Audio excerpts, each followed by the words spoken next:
nos consagramos a ti. Te consagramos todo lo que somos y tenemos.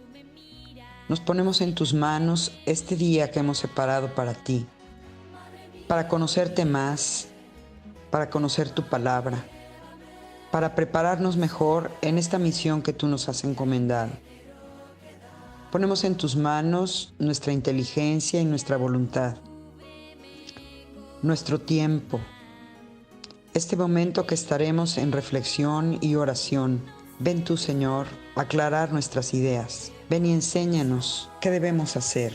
Ven, Señor, guíanos. Ven a nosotros. Ahora pedimos tu Santo Espíritu, que venga a nosotros el Espíritu de Dios y que nos enseñe cómo hacerlo. Ven, Espíritu Santo, toma todas nuestras preocupaciones, toma todo aquello que nos distrae. Enséñanos a servirte. Ven, Señor Espíritu Santo, y llena los corazones de todos nosotros con el fuego de tu amor. Ven, Espíritu de Dios, ven y llénanos de tu vida. Ven, Señor, que te necesitamos, en ti confiamos. Derrama en medio de nosotros los dones y los carismas que necesitamos para servir en tu iglesia. Espíritu Santo, amor del Padre y del Hijo, inspírame siempre lo que debo de pensar, lo que debo decir y cómo decirlo, lo que debo callar, lo que debo escribir, cómo debo actuar, lo que debo hacer para procurar tu gloria en bien de las almas y de mi propia santificación. Espíritu Santo, ilumina mi entendimiento y fortifica mi voluntad. Dame agudeza para entender, capacidad para retener, método y facultad para aprender, sutileza para interpretar, gracia y eficacia para hablar. Dame acierto para empezar, dirección al progresar y perfección en el acabar. Ven, Espíritu de Dios, toma mi vida. Bendito seas. Ahora, con el Espíritu del Señor, que me revela mi pecado, pido perdón por todas mis faltas. Señor, te pido perdón por haberme alejado de ti, porque te dejé a ti en último lugar.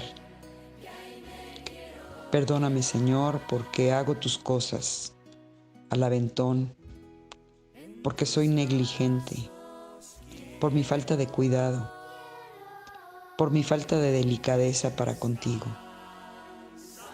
Ten piedad de mí, Señor, en tu bondad. Ten compasión de mí. Mira qué pecador nací. En culpa me concibió mi madre. Ven, Señor, con tu misericordia infinita a perdonarnos. Mira, Señor, que no hago el bien que quiero y sí hago el mal que no quiero hacer. Perdona todas las faltas que he tenido para con mis hermanos, por mi falta de tacto, por mi violencia, porque con mis contestaciones o mis órdenes la gente se siente agredida. Te pido perdón. Enséñame tu camino. Enséñame, hazme más delicado, más dulce. Ven, Señor, ten piedad de mí por tu bondad. Y ahora, llena de gozo, porque sé que me has perdonado, quiero darte las gracias, Señor, por todo tu amor, por todas tus bendiciones, porque me has elegido para ser tu hija, tu heredera. Gracias, Señor, porque me has elegido también para llevar tus buenas noticias a los demás. Yo no soy digno, me siento incompetente, siento que me falta mucho, pero tú, a pesar de todas mis fallas, a pesar de mi pequeñez, a pesar de mi incapacidad, me has llamado y por eso te doy gracias. Te alabo por toda tu creación, por tus obras preciosas, por todo lo que me rodea, por todo lo que tú me permites tener, por el techo que me cobija, por la familia que tú me diste. Gracias, Señor, porque no me falta el alimento. Gracias, Señor, porque gozo de cierta salud para poder servirte. Gracias, Señor, por todos los bienes que he recibido. Y también te doy gracias por sentir tu fuerza en la hora de las pruebas. Te alabo y te bendigo por tu bondad infinita. Bendito seas por siempre. Te alabo y me maravillo de todas tus obras. Te doy gracias, Señor. Alabado seas por siempre.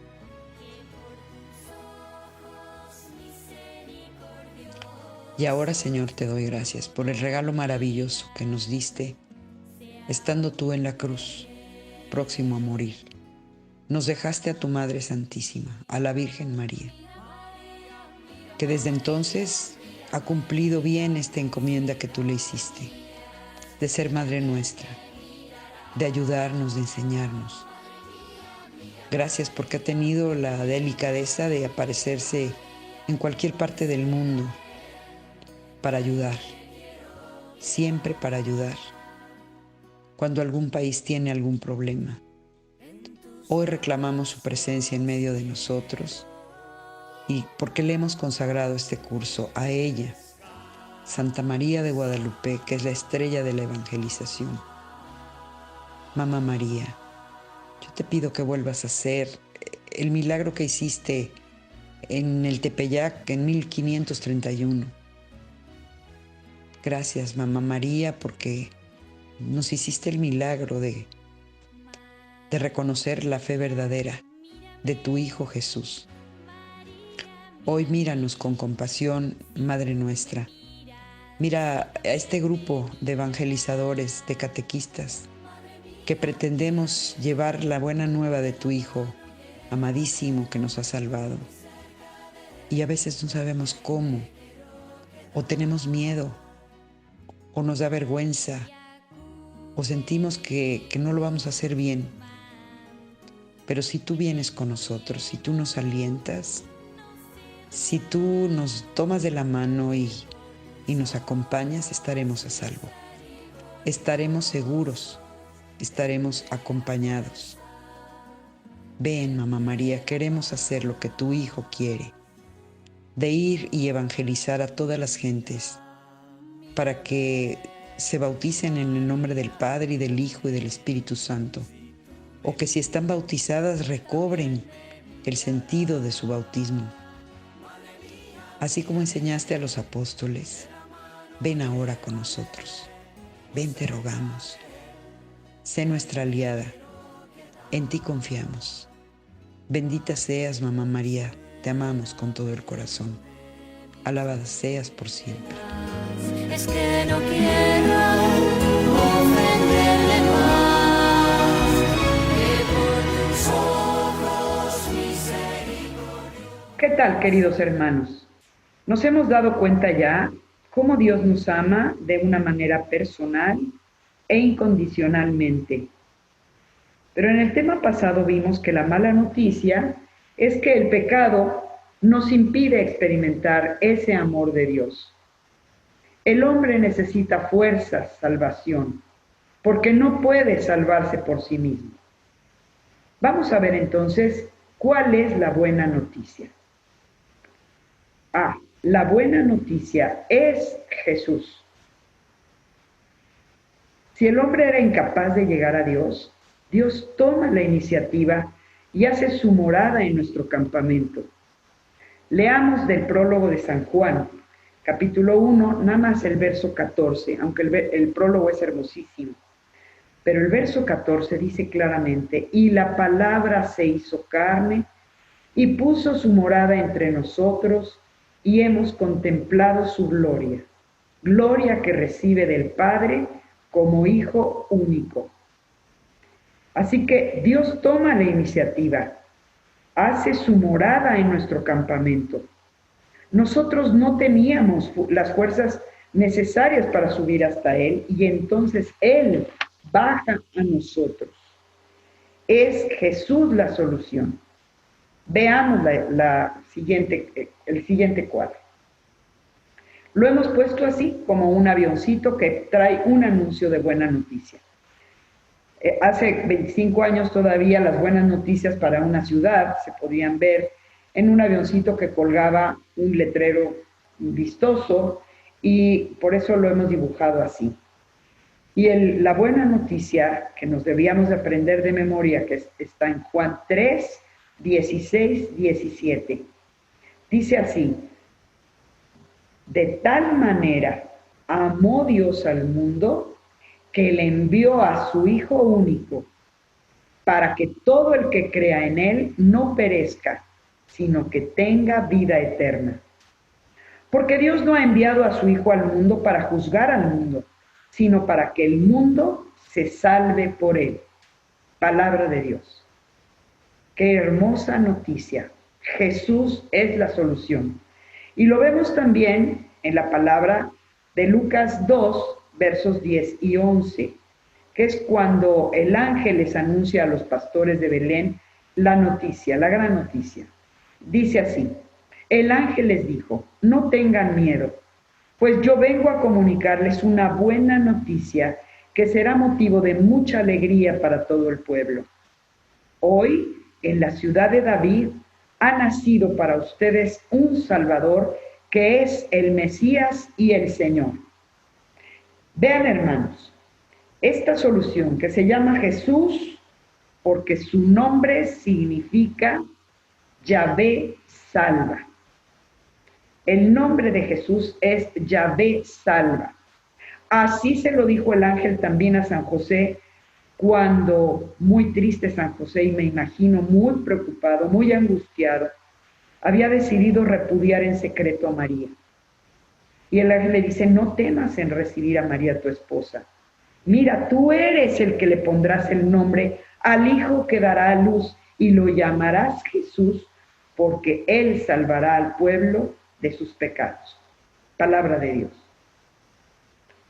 Él, Jesús, no solo trae la salvación de Dios, Él mismo es la salvación. Como quien dice, médico y medicina al mismo tiempo. Y si habíamos visto en el tema anterior que Satanás era un enemigo invencible, ahora vemos una buena noticia desde el Génesis, en el capítulo 3, y lo vemos en dos versiones, para que entendamos bien esta palabra de Génesis 3:15.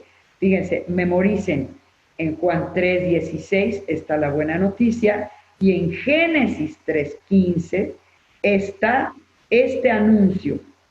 Vamos a ver la versión latinoamericana. Dice, haré que haya enemistad entre ti, refiriéndose a la serpiente, y a la mujer, refiriéndose a Eva, entre tu descendencia y la suya. Ella te pisará la cabeza, mientras tú herirás su talón. Analicemos esta palabra. Si está hablando de la descendencia de ambos, de la serpiente y de la mujer, es un sustantivo femenino. Por eso dice, ella te pisará la cabeza. No es la Virgen María la que aplasta la cabeza, es la descendencia de la Virgen María. Ciertamente ella es el último eslabón de esta cadena interminable de personajes que vivieron la historia de la salvación. Pero si está hablando de la descendencia de María se llama Jesús. Veamos en la versión de Jerusalén. Enemistad pondré entre ti y la mujer, entre tu linaje y su linaje. Se está refiriendo en masculino, el linaje. Por eso dice, él te pisará la cabeza mientras acecha su calcañar. ¿Se dan cuenta? Es el mismo Jesús el que aplasta la cabeza de la serpiente. El descendiente o el del linaje o la descendencia. Y esta es la buenísima noticia que también tenemos que memorizar y saber. Desde ahí está esta promesa de salvación. Y por eso en el verso 16 de San Juan dice, Jesús, ánimo, yo he vencido al mundo, refiriéndose a Satanás, príncipe de este mundo. Entonces, vemos cómo Jesús, descendiente de la mujer, aplasta la cabeza y nos salva del pecado. Vean cómo lo hace. Jesús es el Cordero de Dios que quita el pecado del mundo. ¿Por qué Cordero de Dios? Los judíos tenían la costumbre de el día del Yom Kippur, el día del perdón, agarraban un chivo o un cordero y venían todos y depositaban con sus pecados en él y luego mandaban a una persona que fuera y se lo llevara lejos y lo soltara en el desierto donde no pudiera venir. Pero Jesús es el cordero, no el cordero animalito, no cualquier cordero. Es el Cordero de Dios que sí quita el pecado del mundo, no con ideas que ellos tenían. Por eso en Juan 1:29, cuando Jesús está yendo al Jordán, al día siguiente ve a Jesús. ¿Quién lo ve? Juan el Bautista. Y lo anuncia así delante de toda la gente. He aquí al Cordero de Dios que quita el pecado del mundo. Porque él estaba dando un bautismo de arrepentimiento. Claro que no quitaba el pecado, era nada más una muestra de que me arrepiento de mi pecado. Pero este sí es el Cordero de Dios que sí quita el pecado del mundo. Y lo quita para que podamos vivir en plenitud. Vean, su misión no es solo aliviar los sufrimientos de este mundo, sino arrancar la raíz que origina todo este mal, que es el pecado. Miren, por nuestro pecado estábamos enemistados con Dios y teníamos con Él una cuenta pendiente que no éramos capaces de saldar. Pero gracias a Jesús, verdadero Dios y verdadero hombre, comienza una nueva etapa en la historia de la salvación. Porque Él perdona el pecado, que es igual a paga nuestra deuda. Les voy a poner un ejemplo.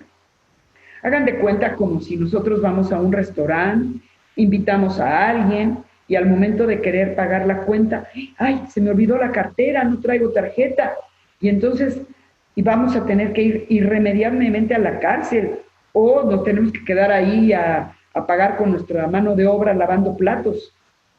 Pero en ese instante se te acerca el dueño del establecimiento y te dice, el señor que está allá en la esquina lo conoce a usted y ya liquidó la cuenta. No se preocupe usted. Por eso hemos pintado este dibujo extraño. Miren, es una grúa en forma de plataforma. Esto nos pasó hace años a Luis y a mí. Íbamos con todos los chicos a Puerto Escondido y por ahí cerca de Chilpancingo se nos amoló la camioneta. Y entonces tuvimos que llamar a una grúa y dijimos, chispas, ¿cuánto nos va a salir? Y entonces Luis habló a un lugar que asegura coches y nos mandan esta plataforma que nos cargó con todo y camioneta y todo nuestro equipaje y todos los niños subidos en la camioneta y en la plataforma. Y nos dijo el Señor, todo está pagado, está incluido en este seguro. Vean quién es en este caso la plataforma. Porque tiene una aureola. Es Jesús, que carga tu coche ponchado, amolado, desvielado y paga no solo el peaje, el pasaje de tu carro subido en la plataforma, sino hasta la caseta de cobro puede pagar tu coche de tu vida descompuesto. Nosotros estábamos en deuda con Dios por haber comido el fruto del paraíso y no teniendo con qué pagar, tendríamos que morir, porque el salario del pecado es la muerte, lo vamos a ver. Pero Jesús se acercó hasta nosotros y vean, tomó la nota que estaba escrita en nuestra sentencia. Veamos las citas. En Romanos 6:23 claramente vemos que el salario del pecado es la muerte, pero el don gratuito de Dios es la vida eterna en Cristo Jesús, Señor nuestro. Es decir, nos da el regalo de la vida eterna en Cristo Jesús. Y en Colosenses 2, 13, 14, lo vemos más claramente. Mira, ustedes estaban muertos por sus pecados, pero Dios los hizo revivir junto a Cristo. Nos perdonó todas nuestras culpas, anuló el comprobante de nuestra deuda y lo clavó en la cruz y lo suprimió. Palabra de Dios. Ve cómo Jesús canceló la nota que había en contra de nosotros y gracias a su cruz se ha suprimido. El Padre, al ver tanto amor de su Hijo para con nosotros, cancela la deuda. Por tanto, ya estamos en paz con Dios, porque ya nada le debemos a nuestro Dios, que es el Dios de los perdones. Mira cómo lo dice el profeta Nehemías en el capítulo 9, 17. Pero tú eres un Dios de perdón, lleno de piedad y de ternura, que tardas en enojarte y rico en bondad, por eso no nos abandonaste. Así lo dijo Jesús también. Estando en la cruz ya para morir, nos dice San Lucas capítulo 13, verso 34a, que Jesús exclamó: Padre, perdónales porque no saben lo que hacen. Por consiguiente, ya estamos en paz con Dios y nos podemos acercar confiadamente a Él por los méritos de Cristo Jesús. Pero hermanos, ¿qué creen? Les tengo una mejor noticia todavía.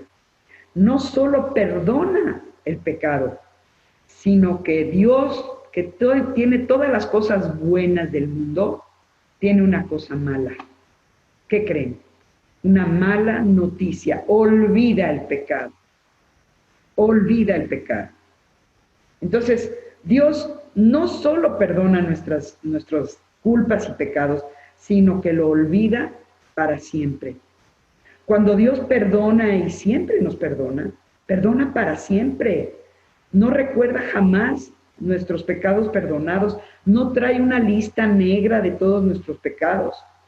Ve lo que dice Miqueas 7:19. Una vez más te compadecerás de nosotros, pisotearás nuestras faltas, tira pues al fondo del mar todos nuestros pecados. Por eso cantamos llenos de gozo. Cristo tomó mi carga y la tiró al mar, y la tiró al mar, y la tiró al mar. Cristo tomó mi carga y la tiró al mar, para nunca más recordar. Dios olvida nuestro pecado.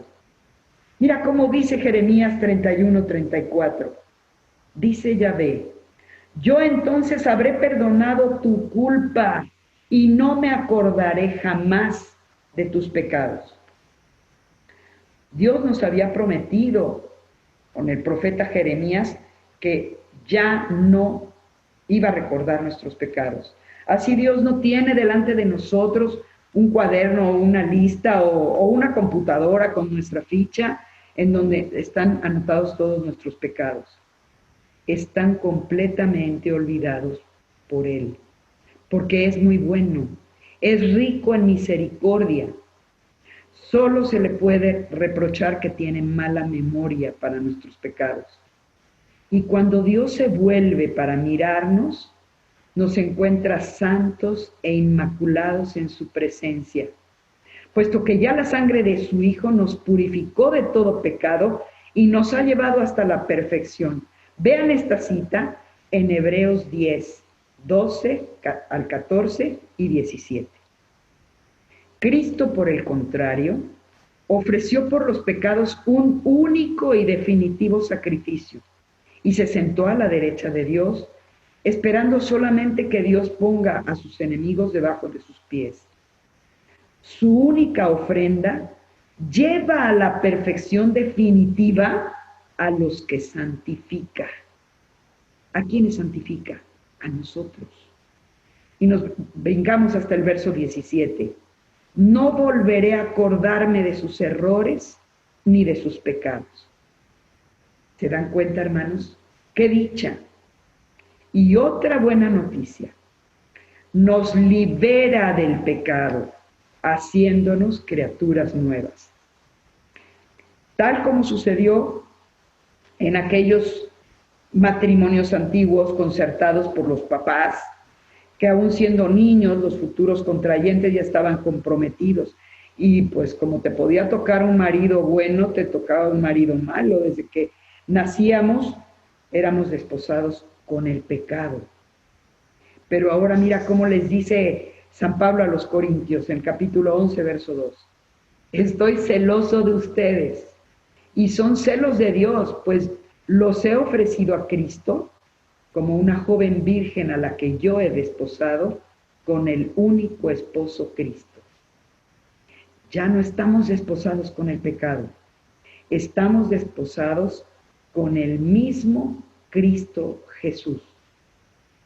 Por eso el que está en Cristo es una nueva creación, nos dice en el capítulo 5, verso 17. Pasó lo viejo, todo es nuevo.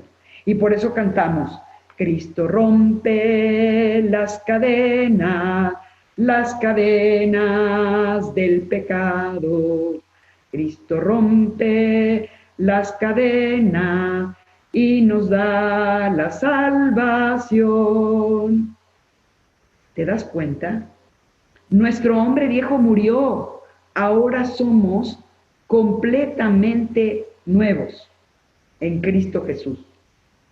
Y otra buena noticia, nos comunica vida en abundancia.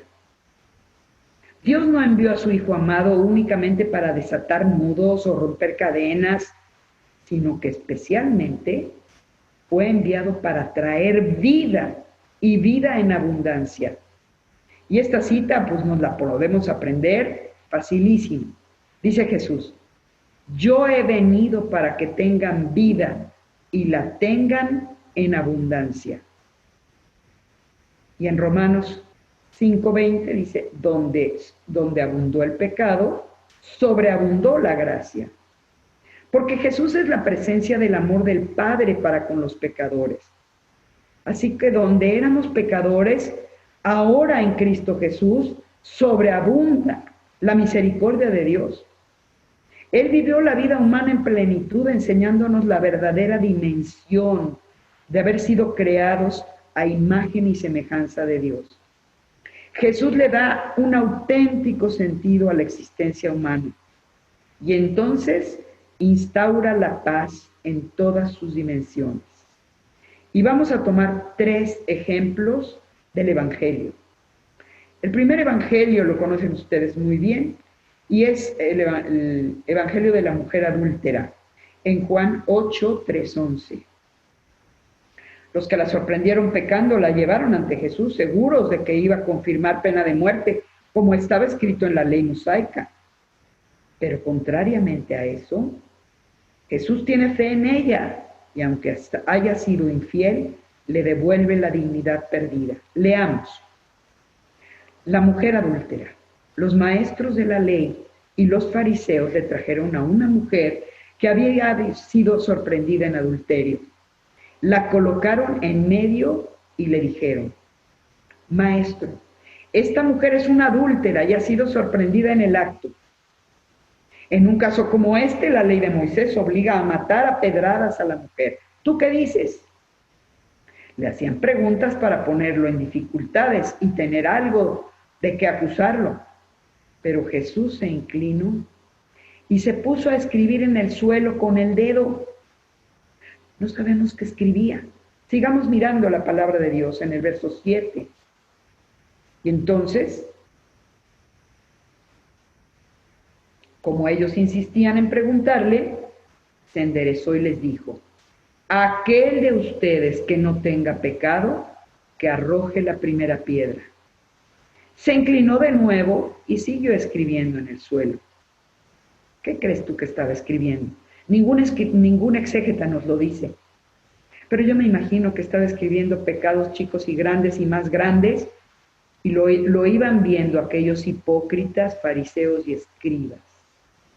Y al oír estas palabras, se fueron retirando uno tras otro, comenzando por los más viejos, hasta que se quedó Jesús solo con la mujer que seguía de pie ante él. Entonces se enderezó y le dijo: Mujer, ¿dónde están? ¿Ninguno te ha condenado? Ella contestó: Ninguno, Señor. Y Jesús le dijo: Tampoco yo te condeno. Vete y en adelante no vuelvas a pecar. Palabra de Dios. Por desgracia, el hombre adúltero con quien ella había pecado, pues se llevó a cuesta su pecado porque no se presentó ante Jesús. Así que esta mujer volvió en paz consigo misma. Tenía ese remordimiento de conciencia. Y ella fue rescatada y perdonada y salvada. Claro, la bola de adúlteros que pecaron con ella se retiraron, que es que muy santitos no recobraron la amistad. Vamos a tener otro ejemplo, que también ustedes lo conocen.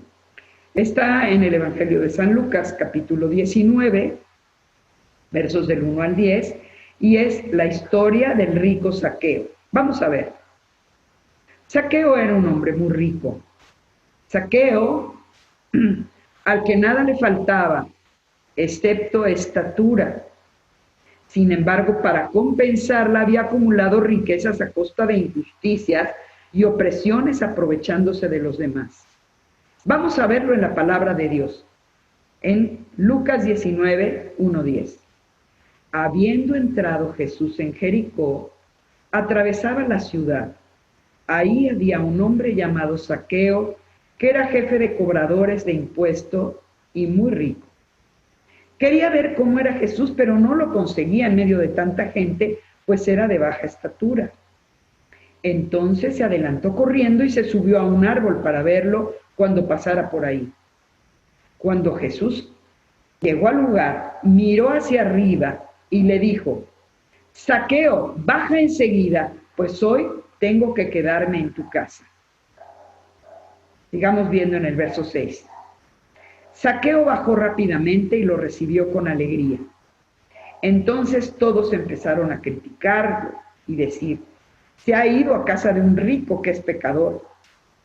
Pero Zaqueo dijo resueltamente a Jesús: Señor, voy a dar la mitad de mis bienes a los pobres, y a quien le haya exigido injustamente, le devolveré 4 veces más. Jesús pues dijo con respecto a él: hoy ha llegado la salvación a esta casa, pues también este hombre es un hijo de Abraham. El Hijo del Hombre ha venido a buscar y a salvar lo que estaba perdido. Palabra de Dios.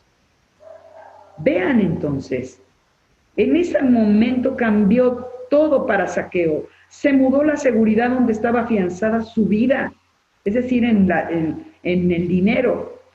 Ahora se basaba en una roca inamovible, la alegría de ser justo. Y es que Jesús cambió la vida de Zaqueo al darle un nuevo sentido. Le mostró que un hombre no puede quedar satisfecho con las cosas de este mundo, sino que hay una realidad más trascendente que los objetos que podemos contar o tocar. Se trata del reino de los cielos. Así, Zaqueo fue liberado de la codicia y comenzó a vivir en justicia y en paz. ¿Y qué creen? Después de ser odiado por todos, comenzó a ser amigo de todos. Así es que Zaqueo adquiere paz con los demás. Eso sí, los 99 que se creían justos, que se encontraban en la sinagoga, que criticaron a Jesús por ir a comer a casa de un pecador, se quedaron sin experimentar la salvación porque creyeron que no la necesitaban. Desde entonces, miren, la salvación no se encuentra en las sinagogas o centros religiosos, sino donde se le abre la puerta a Jesús. Zaqueo no cambió para que Jesús entrara en su casa. Más bien, cuando Jesús entró en su casa, o sea, en su vida, se transformó la vida de Zaqueo. ¿Ven? Otro ejemplo más. Lo vemos en Lucas 23, 39, 43, y es el ladrón de la cruz.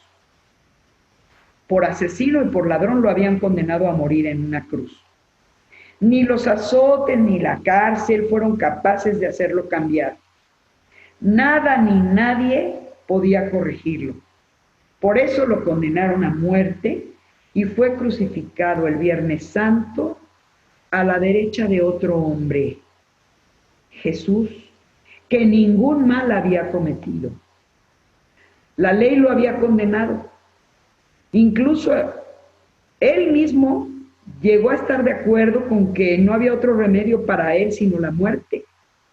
Leamos. Verso 39. Uno de los malhechores que estaban crucificados con Jesús lo insultaba. ¿No eres tú el Mesías? Sálvate a ti mismo y también a nosotros. Pero el otro le respondió diciendo, ¿no temes a Dios tú que estás en el mismo suplicio? Nosotros lo hemos merecido y pagamos por lo que hemos hecho. Pero este no ha hecho nada malo y añadió, le dijo a Jesús, Jesús, acuérdate de mí cuando estés en tu reino. Y Jesús le respondió, en verdad te digo que hoy estarás conmigo en el paraíso. Fíjense, Jesús no excluyó al rechazado por la ley y la justicia de este mundo. Al contrario, le dio una nueva vida al que moría. Hoy, si de alguien tenemos certeza que esté en el paraíso, es de él, de este malvado. Porque para Jesús no todo está acabado. La vida de ninguno termina, ni siquiera con la muerte. Para Jesús nadie está condenado a muerte. El ladrón encontró la reconciliación con Dios a través de Cristo Jesús crucificado. Sin embargo, el otro ladrón, estando tan cerca de la fuente de salvación que es Jesús, no aprovechó la oportunidad. Porque miren, hermanos, no basta estar cerca de Jesús. Para ti y los demás la vida puede estar terminando, pero para Jesús hoy se abre un nuevo horizonte. Vean, en los tres casos del Evangelio vemos lo mismo. Jesús no condena al pecador y hasta lo perdona desde antes de que éste se arrepienta, o tal vez mejor, para que éste se arrepienta. ¡Qué maravilla! Un día me contó una monja que era enfermera del hospital de cardiología, cómo llegó allí un perseguidor de la iglesia. De esto hace muchos años. La persecución de la iglesia fue en los años 26 al 29. Y ella le tocó estar de guardia. Él entró vociferando y que no venga ninguna monja y que a mí no me atienda ninguna monja. Y esta monjita, quién sabe quién le inspiró el Señor, se fue a quitar su velo de monja y se puso cofia de enfermera. Y como vio que el hombre aquel se estaba muriendo sin remedio, le dijo, Señor, ¿usted se arrepienta de todo el mal que ha hecho? ¿Quiere ser bautizado? ¿Se arrepiente de haber perseguido y mandado matar a los cristeros, a los cristianos que están luchando por sostener su fe?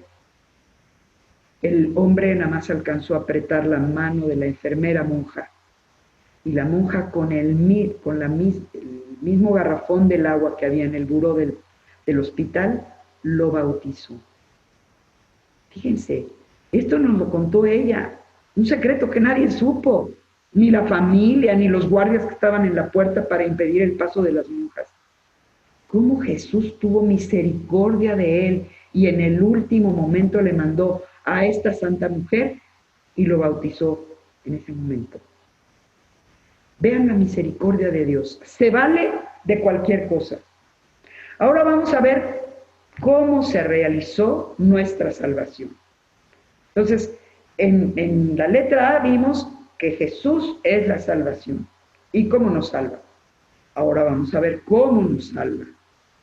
Porque Jesús llevó a cabo de una vez y para siempre la salvación íntegra del hombre y de todos los hombres. ¿Cómo lo hizo?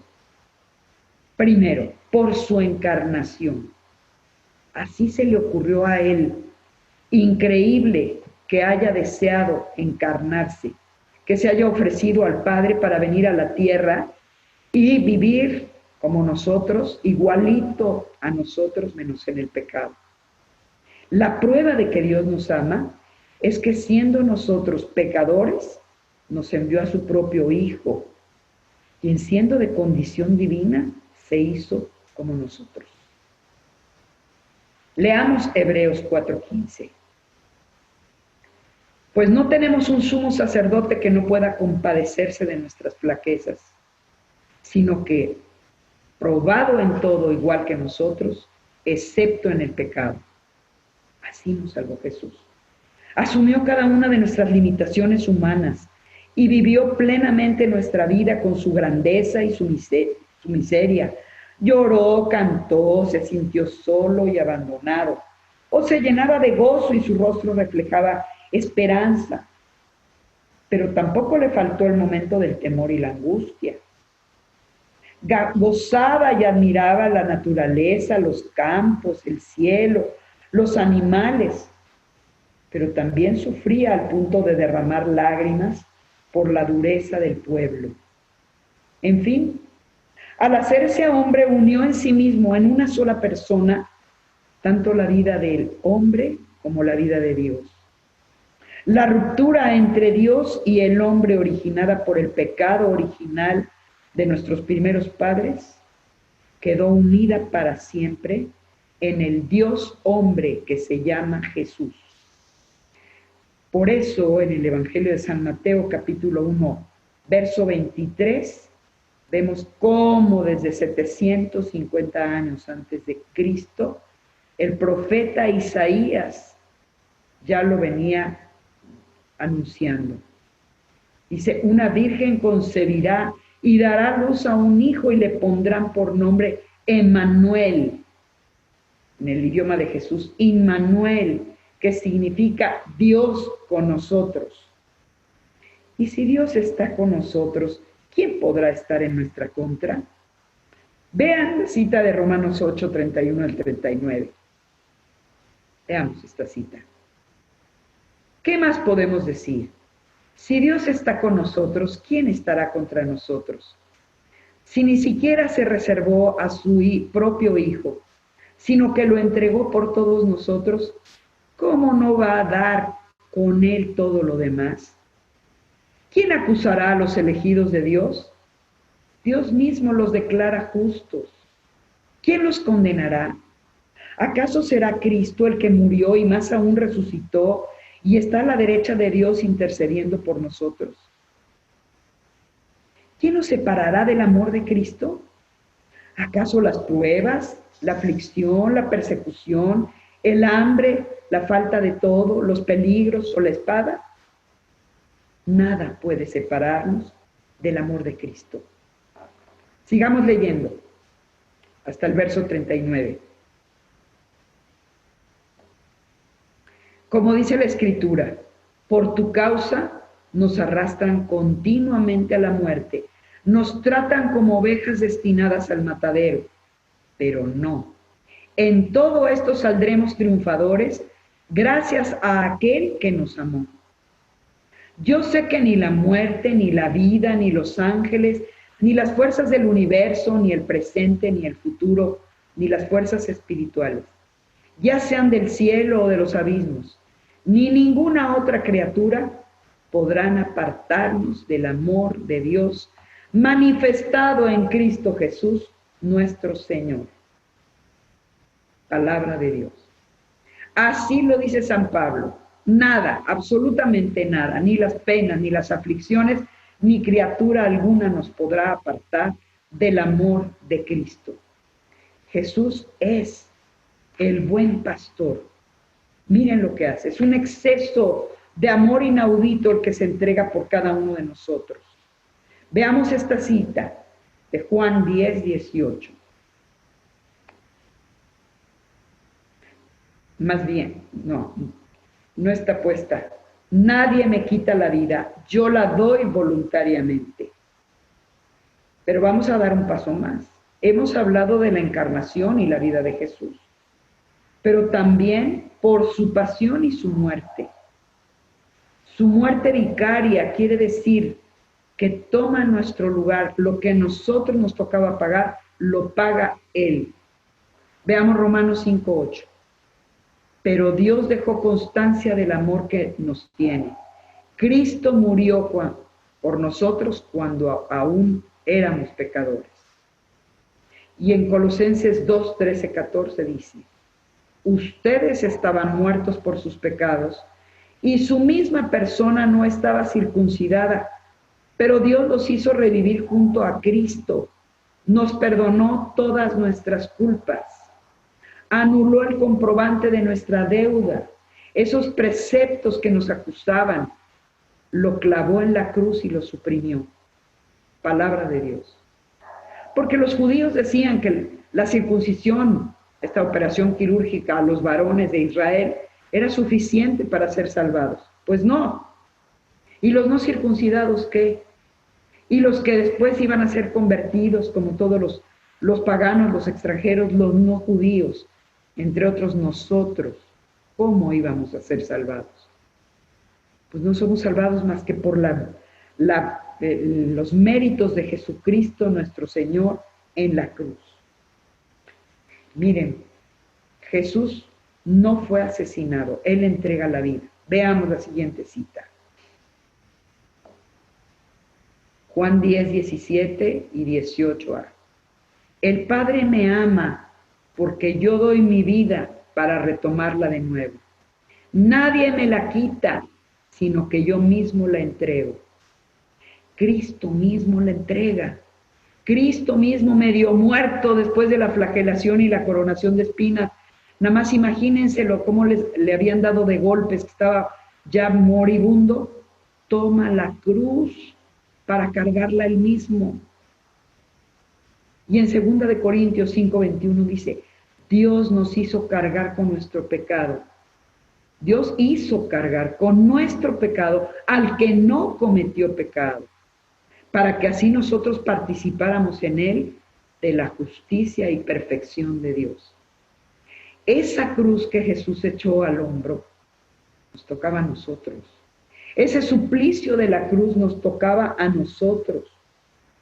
Pero Él tomó sobre sí todos nuestros pecados. Y así, al morir Él en la cruz, murió todo nuestro pecado. De esta manera, quedó nuestro pecado siempre muerto ya en la cruz. Vamos a poner un ejemplo. Imagínense un letrero que diga Juan Pablo. Si se muere una persona de nombre Juan Pablo, pues se muere Juan y Pablo. Esto sucede con la muerte de Jesús. Él no tenía pecado, pero Él cargó con todos nuestros pecados y se hizo pecado. Por tanto, en la cruz estaba agonizando Jesús pecado. Y al morir Jesús a las 3 de la tarde de aquel Viernes Santo, también se murió pecado, nuestro pecado. En la cruz de Cristo murió todo cuanto debía y podía morir. Además, Jesús suprimió cada una de las consecuencias del pecado. Vean las consecuencias. Si el pecado es la causa de todos los males del mundo, al ser arrancada de raíz por Jesús, fueron suprimidas las nefastas consecuencias. Por su muerte murió por nosotros y su sangre nos purifica, dice la carta a los Hebreos. Oh Gálatas, ahí tengo al Hijo de Dios que me amó y se entregó por mí. O en Filipenses 1, por eso San Pablo exclamó a los filipenses, porque para mí la vida es Cristo y la muerte una ganancia. Fíjense cómo llega a decir Pablo, la muerte una ganancia. Nosotros hemos sido purificados por Cristo Jesús en la cruz. veamos las consecuencias de este borrón, de esta eliminación, de esta cancelación de la nota de cargo que había en contra de nosotros. Fíjense, con su resistencia pacífica murió la violencia, así como el deseo de dominio. Recapacitemos una por una, porque hoy nuestro mundo está lleno de violencia. ¿Pero por qué? Porque no conocen a Cristo, porque no conocen la salvación en Jesús. Cuando la conozcan, cuando nosotros se las anunciemos, reconoceremos que la resistencia pacífica de Jesús, que entrega su vida en la cruz, así es la única manera de morir toda violencia. Con esa entrega incondicional y sin límites, porque hasta la muerte, superó el afán de las riquezas y la ambición del poder terreno. Analicemos nuestras conductas. Vean cómo estamos nosotros como locos por adquirir cosas. Creemos que ahí está la felicidad. Y Jesús ha sido despojado de todo, de sus vestiduras, de su dignidad, de su fama. Ha sido colgado en la cruz. Esa entrega incondicional y sin límites para mostrarnos que el afán de riquezas y la ambición son de poderes terrenos, no nos van a hacer felices. Otra consecuencia de esta salvación, el hombre que se había emancipado de Dios, que lo había desobedecido en el paraíso, ahora Jesús, con esta sumisión, esta obediencia a su Padre, hace que fenezca la independencia frente a Dios. Cuando hablamos del pecado, eso dijimos. El pecado es toda independencia frente a Dios. Y ahora Jesús la restituye con la sumisión al Padre. Con el abandono en las manos de su Padre, expiró el exceso de confianza y de seguridad terrenas. Porque, hermanos, nosotros tenemos nuestra confianza y nuestra seguridad puestas en nuestros títulos académicos, o nuestra fama, o en nuestro dinero, o en nuestro poder, y nos inclinamos ante el poderoso Señor don dinero, etc. Y Jesús, abandonado en las manos de su Padre, expiró este exceso de confianza y de seguridad en las cosas terrenas. Más aún, vemos la siguiente: con el perdón otorgado a sus verdugos, porque dijo: Padre, perdónalos porque no saben lo que hacen, se acabaron, se deshicieron odios, rencores y resentimientos. Con esa confianza que Jesús tiene en su Padre, de hágase tu voluntad desde la oración del huerto: Padre, si es posible, pase de mí este cáliz, pero no se haga mi voluntad, sino la tuya. Se puso en las manos del Padre con toda confianza, venció la desesperación y la angustia. Nosotros estamos llenos de desesperación y de angustia porque no confiamos, o no tenemos suficiente confianza de que el plan de Dios es mejor que el nuestro. Seguimos. Con su entrega en las manos del Padre, fue enterrado todo egoísmo. ¿Se acuerdan que dijimos? Que el egoísmo, que el pecado era todo egoísmo. Aquí Jesús no es nada egoísta, se entrega en las manos del Padre por toda la humanidad, para que toda la humanidad tenga vida nueva. En la cruz de Jesús murió todo lo que no nos dejaba vivir como hijos de Dios. Vean, por su sangre hemos sido rescatados, lavados, purificados. Él soportó el castigo que nos trae la paz, y por sus heridas hemos sido liberados. Por eso hemos leído la cita de Gálatas 2:20 en el dibujo de Jesús en la cruz. Me amó y se entregó por mí. Y no todo quedó ahí en la muerte de Jesús. Vamos a pasar al siguiente punto, al tercer punto. Por su resurrección, porque la obra de Jesús no terminó en la cruz. Lo que pasó después fue aún más admirable. ya que al tercer día de su muerte y sepultura, el poder de Dios lo resucitó de entre los muertos, quedando para siempre muerto nuestro pecado, mientras que Jesús resucitaba con una nueva vida para ofrecerla a todos nosotros. Vamos a poner un ejemplo. Miren, cuando un malhechor es sentenciado a cadena perpetua, no desea ser encarcelado, entonces sabe que ahí nunca podrá salir.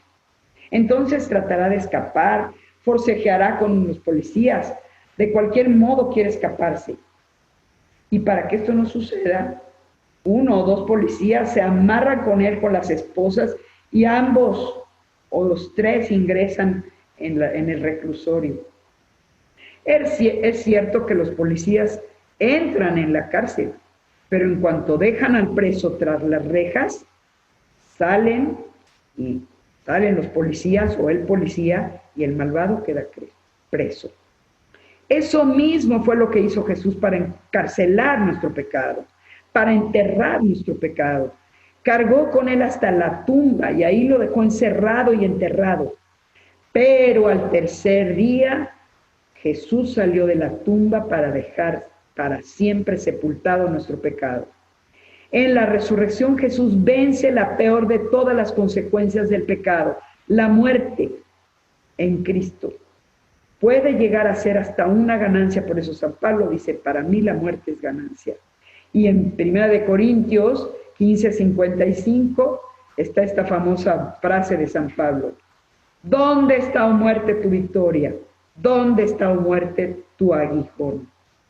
Porque Jesús ha muerto y ha resucitado. Por su resurrección, ahora tenemos vida en abundancia. Ven a Juan ahí. ¿Dónde está el Señor? Ha resucitado. Al resucitar, Jesús abrió todas las posibilidades para la humanidad. Porque si un muerto resucita, entonces todo lo demás es factible. Los ciegos ven, los paralíticos andan, los afligidos encuentran consuelo y esperanza. Se abre una puerta para el género humano y una luz brilla en medio de las tinieblas. Una nueva vida es posible. Una vida de gozo, de paz, de paciencia, de comprensión, de libertad. La justicia y la armonía se pueden vivir en este mundo, porque Cristo ha resucitado. Veamos el siguiente dibujo. Fíjense, las consecuencias del pecado. Vean el dibujo, analícenlo.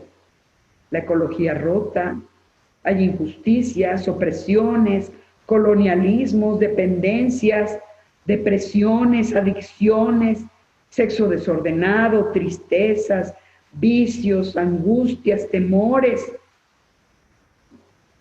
materialismo y todos los ismos que no son Dios. Entonces, todo esto no nos deja vivir. Vivimos con tristezas, pero si a través de la encarnación de su Hijo, Dios vino a ser morada en nuestro campamento, vean lo que pasa entonces por la resurrección de Jesús. Ahora el hombre está ya con Dios. Se ha restablecido integralmente el puente. La cruz de Jesús es ese puente que restablece todo esto que estaba perdido por el pecado. Se ha restablecido la unidad perdida en el paraíso. Este puente que es la cruz es la comunicación de Dios con los hombres y los hombres con Dios, gracias a la resurrección de Jesús. En Jesús se restaura la unidad perdida en el paraíso. Vamos a ver el paraíso, miren, todo en armonía. Los hombres son hermanos, hay justicia, no hay la cadena de la esclavitud rota, el cordero puede dormir junto al león, el hombre se lleva bien con los animales, todo lo que gozaban nuestros primeros padres es restituido. En Cristo ya no hay muerte, ha resucitado, está vivo ofreciéndonos su vida de hijo de Dios. no solo resucitó, sino que nos ha resucitado a nosotros.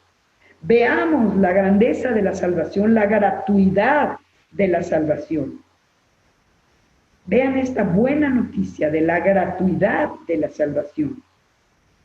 Esta buena noticia de la que ya fuimos salvados superó los límites de lo increíble. Leamos en Efesios 2:1-8.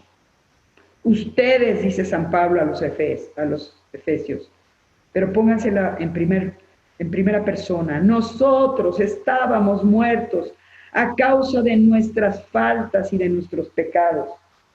Con ellos seguíamos la corriente de este mundo y al soberano que reina entre el cielo y la tierra, el espíritu que está ahora actuando en los corazones rebeldes. ¿De qué espíritu se trata? Del espíritu del mal. De ellos éramos también nosotros y nos dejamos llevar por las codicias humanas, obedeciendo los deseos y los propósitos de la carne. Gente reprobada como los demás. Pero Dios, rico en misericordia, con qué amor inmenso nos amó. Vean, seguimos leyendo la carta a los Efesios. Estábamos muertos por nuestras faltas y nos hizo revivir con Cristo. Por pura gracia hemos sido salvados. Gratis, por pura gracia, por su vida. Con Jesucristo, y en Él nos resucitó y nos sentó en la morada celestial. En Cristo Jesús todo es generosidad para con nosotros, por lo que quiere manifestar en los siglos venideros la extraordinaria riqueza de su gracia. Ustedes, o sea, nosotros, hemos sido salvados por la fe y lo hemos sido por pura gracia, porque esto no vino de nosotros, sino que es regalo de Dios, don de Dios. Vean, no nos ha costado nada, porque a Jesús ya le costó su propia vida. Vean, hermanos, lo más difícil no es aceptar que fuimos completamente salvados por los méritos de Cristo Jesús, sino que Dios lo realizó gratuitamente por su apasionado amor sin límites. Ahora lo que nos resta es apropiarnos de esta salvación, que ya nos fue ganada por la sangre inocente de Jesús. En la cruz, Jesús entregó su vida por nosotros. En su resurrección, dio su vida a nosotros. En la cruz, murió nuestro pecado y en su resurrección nos regaló vida abundante para que como Él vivamos como hijos de Dios, con derecho a la herencia del reino. Por eso Jesús es el único Salvador, exclusivo y excluyente. Veamos el dibujo. En Hechos 4:12 dice, no hay salvación en ningún otro. Y esa es la buena noticia. Pues bajo el cielo no se ha dado a los hombres ningún otro nombre por el cual debamos ser salvados. El único nombre es Jesús. ¿Qué quiere decir Jesús? Yeshua es Yahvé salva. Es el único Salvador. Vean, ahí estamos nosotros, subidos con un globo de gas. Ya estamos ligeritos de pecado. Jesús nos ha salvado. Jesús ya nos salvó desde hace 2000 años por su muerte y resurrección. Ya no hay otro camino para ser salvados. Él es la única y real esperanza para el hombre y para el mundo. Ya estamos en paz con Dios. No le debemos nada, porque Jesús pagó por nosotros con su propia vida. Así podemos estar en paz con el resto de la creación, con nosotros mismos y con Él. Sin embargo, lo más admirable es que entregó su vida y nos regaló su salvación a cambio de nada. No nos cuesta nada. Por eso yo te invito a que repitas conmigo el lema de nuestra clase de hoy. Vamos a ver el listón, el regalo de hoy, el listón rojo. Acepta el don gratuito de la salvación en Cristo Jesús, que es el único y suficiente Salvador. Hemos visto la preciosa imagen del rostro de Jesús. Ahora repítelo. Repítelo mirándote al espejo. Acepta el don gratuito de la salvación en Cristo Jesús, que es el único y suficiente Salvador. Lo vamos a dejar el listón para que lo copies, para que lo repitas. Dilo a ti mismo. Díselo al de junto si es que hay alguna persona cerca de ti. Y démosle gracias por esta salvación, ganada por su encarnación, su vida, pasión y muerte. Y les digo una cosa, esto está en los misterios del rosario. Por eso a la Virgen le gusta el rosario, porque nos recuerda a cada uno de nosotros la salvación de Jesús. ¿Cómo empieza el rosario? Con los misterios de gozo, que son la encarnación del Hijo de Dios. Y luego los misterios de luz, la vida y el ministerio de Jesús. Y luego su muerte y resurrección. Y después, su muerte, su pasión y su muerte. Y después su resurrección gloriosa, su ascensión y su glorificación. Y el premio a María, que ha colaborado haciéndose la esclava del Señor y ayudando siempre en la salvación de todos nosotros. Por eso a ella le gusta. El rosario no es una oración mariana, es una oración cristocéntrica. Es el querigma. Los 20 misterios del rosario son el querigma, que es nuestro curso que estamos haciendo hoy. Yo los invito a cerrar los ojos y a decirle, Señor, gracias. Gracias por esta salvación ganada por ti. Gracias, Padre amado, por haber mandado a tu Hijo único, porque no escatimaste ningún esfuerzo. Gracias, Jesús, porque sufriste al hacerte hombre y luego, de manera increíble, al ser criticado, al ser despojado, al ser golpeado, flagelado, crucificado. Gracias, Señor. Alabado seas por tu salvación. ¿Cómo podremos darte gracias?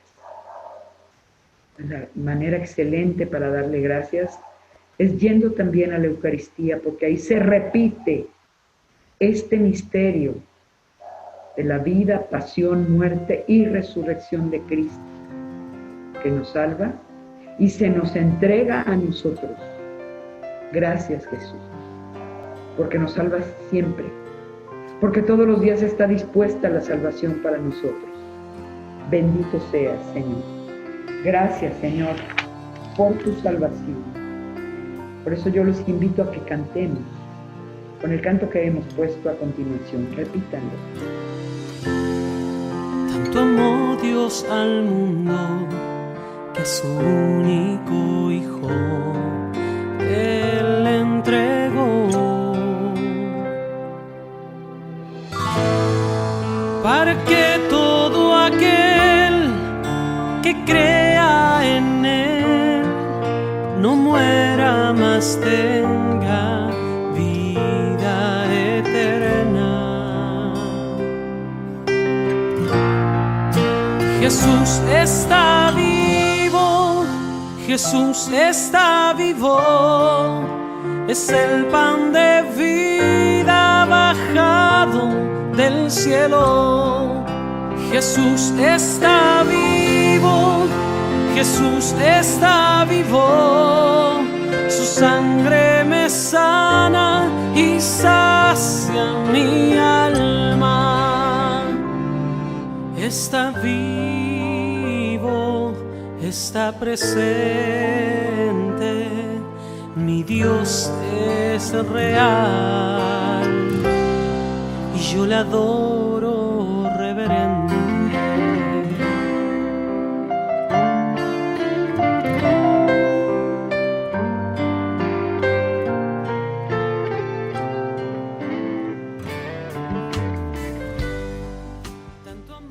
La reflexión de grupo será de Romanos 10, 9, 10, Colosenses 2, 13, 14, de tarea, y ojalá aprendamos de memoria, el protoevangelio en Génesis 3, 15, y la segunda carta a Timoteo, capítulo 2, versos 5 y 6.